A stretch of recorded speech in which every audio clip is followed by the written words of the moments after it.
premier rendez-vous de l'actualité en ce lundi. Bonjour à toutes et à tous. Merci d'être avec nous. Le directeur général du Bureau national d'études techniques Bennett s'est rendu au stade de Yamoussoukro. Objectif, constater de visu l'état d'avancement des travaux. Une visite qui intervient après que la CAF ait refusé que des matchs internationaux s'y tiennent pour diverses raisons. Kader Sogodogo. Stade de Yamoussoukro, une architecture imposante. Pour ceux qui connaissent bien cet endroit, du chemin a été parcouru. Le directeur général du Bureau national d'études techniques et de développement, Bennett, et ses collaborateurs, eux, viennent régulièrement faire le point de l'état d'avancement des travaux. Les travaux de construction du stade de Yamoussoukro, donc un stade qui va accueillir la Coupe d'Afrique des Nations en 2023. Donc les travaux sont en cours. Le gros des travaux est terminé. Nous avons aujourd'hui un taux d'avancement qui se situe à peu près à 95%. La semaine dernière, une mission de la Confédération africaine de football, le CAF, avait relevé des insuffisances au niveau des travaux. Des remarques que le Bennett avait déjà soumises à l'entreprise en charge des travaux. Les recommandations qui ont été faites par la CAF sont en droite ligne avec les réserves qui avaient déjà été émises par le Bennett et sur lesquelles l'entreprise travaille. Aujourd'hui, nous avons un taux de levée de réserve qui se situe à peu près à 50%. Et avec l'entreprise, nous venons de revoir un planning de levée de ces réserves qui nous emmène jusqu'à la fin du mois de novembre, au début du mois de décembre de l'année 2021. C'est clair. Le stade de Yamoussoukro sera réceptionné tout en respectant le cahier de charges. Après le stade de Yamoussoukro, cap sur l'autoroute du Nord, précisément la partie Yamoussoukro-Tébissou.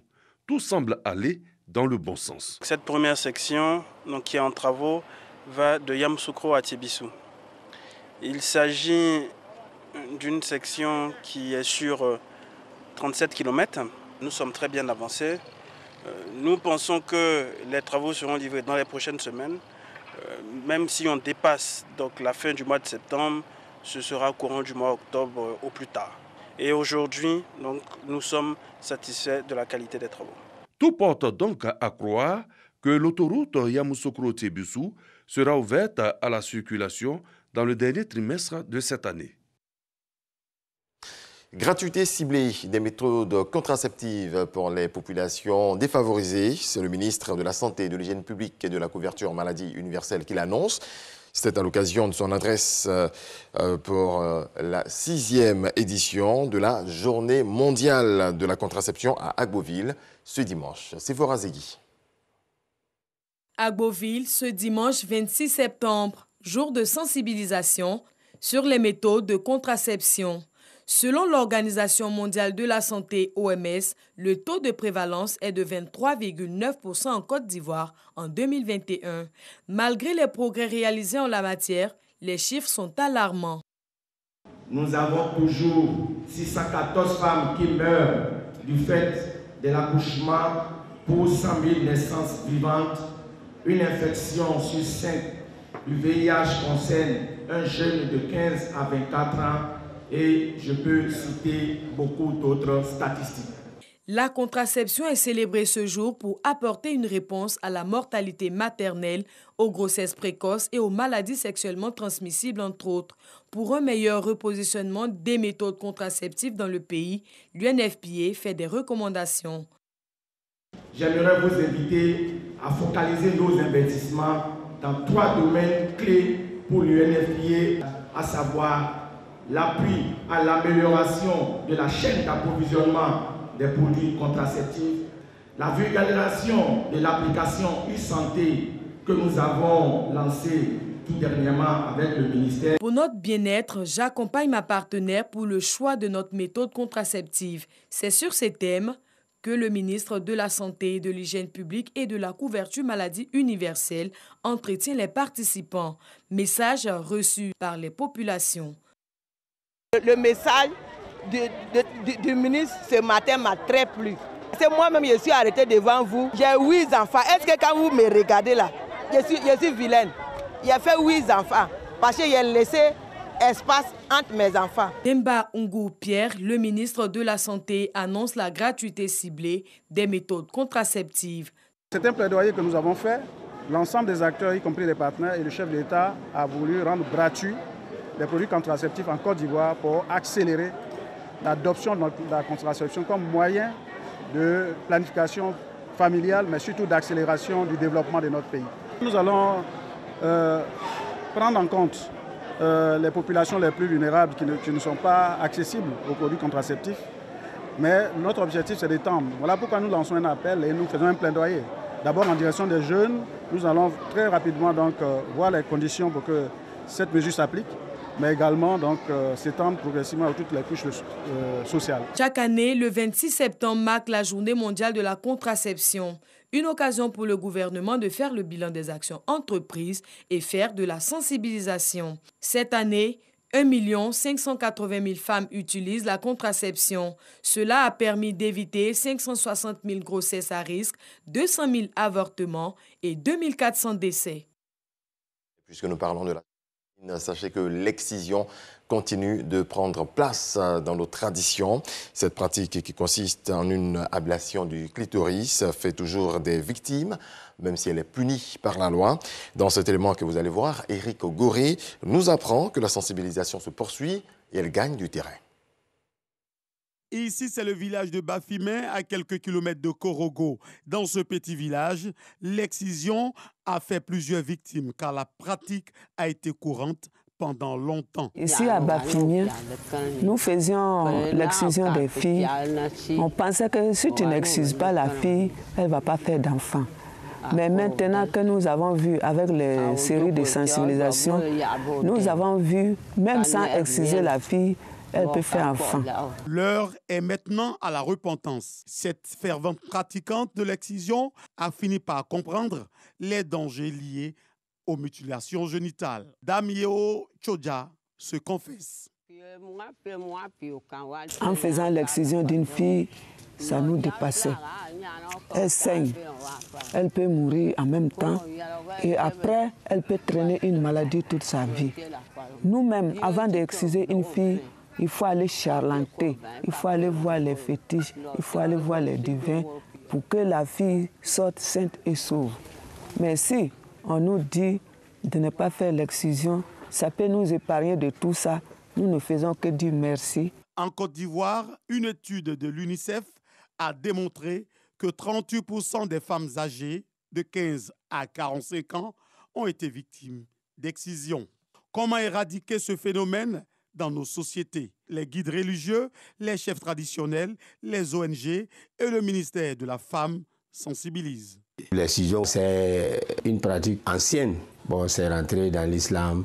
Quand on a demandé au prophète Mohammed sallallahu alayhi wa sallam sur ce sujet-là, il a dit non, c'est irfad. Ça veut dire que c'est pour diminuer le plaisir de la femme. Il n'est pas ordonné de le faire. J'ai essayé de sensibiliser les autres pour que nous cessons de pratiquer l'excision. J'ai convoqué les 7 Kabylas qui sont à Meninya ici. Je les ai sensibilisés comme j'ai été sensibilisé, surtout sur l'excision. Et j'ai insisté, celui qu'on attrape dans l'excision dans mon village là, ici, encore, il ira en prison et je ne vais jamais intervenir pour qui que ce soit. Même si ça est dans ma famille, beaucoup ont compris et la chose commence à disparaître, surtout l'excision. Dans la région du Folon, la sensibilisation continue et a pour cible la communauté Peul, fortement représentée. Cette communauté s'implique aussi dans la sensibilisation sur le terrain. Nous avons réuni ici, nous tous, les représentants de CEDEAO, les imams, qui nous ont expliqué l'exclusion et puis mariage précoce. Nous aussi, on a pris nos bâtons pour rentrer dans les familles Peul, dans les familles Menka, dans la ville, on les a informés. Chez nous, les Peul, à l'âge de 14 ans, on donne les filles. Avant, ça peut se faire au plus de 20 mariages. Des enfants de 14, de 13 ans, Si c'est trop, c'est 15 ans. Moi-même, j'ai mes filles, j'ai 4 filles. Depuis qu'on a dit ça, l'âge n'atteint pas 18 ans, je dis je ne donne pas. S'il est vrai que ces pratiques existent fortement dans plusieurs localités du nord de la Côte d'Ivoire, la sensibilisation, la répression pourront inverser les tendances. Nous avons pu déconstruire certaines informations, notamment comme quoi l'excision permet à la femme d'être fidèle à son mari. Ça, ce sont des préjugés que nous avons réussi à déconstruire. Au niveau de l'excision, il y a un grand changement. On a compris que si on ne laisse pas, cela va de notre mort. Les conséquences sont plus graves que ce qu'on gagne dans l'excision. Ceux-mêmes qui organisaient l'excision sont aujourd'hui sensibilisés. Ils sont là aujourd'hui et c'est eux-mêmes qui disent qu'on ne le fait pas. D'un commun accord, ça a été aboli. En tout cas, dans ce village, plus d'excision. Voilà un exemple concret. Toutes ces filles que vous avez vues là, elles ne sont pas excisées. L'excision est interdite en Côte d'Ivoire depuis 1998 et condamnée de 1 à 5 ans de prison ferme. Mais en cas de décès de la victime, la peine va de 5 à 20 ans de prison. Après le renforcement des capacités des leaders religieux, ils ont eux-mêmes en tant que leaders religieux interdit certains mariages d'enfants de moins de 18 ans. Ils ont même traduit certaines exciseuses devant les juridictions de la Côte d'Ivoire. C'est vrai que l'excision se pratique maintenant en cachette, mais vu que les leaders religieux sont impliqués, l'information remonte rapidement. Ce qui se fait actuellement concernant l'excision, c'est maintenant interpays. Les exciseurs peuvent quitter le Burkina et venir en Côte d'Ivoire pour venir faire l'excision. Donc cette pratique-là, nous sommes en train de voir quelle stratégie mettre en place pour bloquer cela. Outre l'excision, les leaders communautaires, les ONG et toute la société civile dénoncent de plus en plus tout acte de violence basé sur le genre.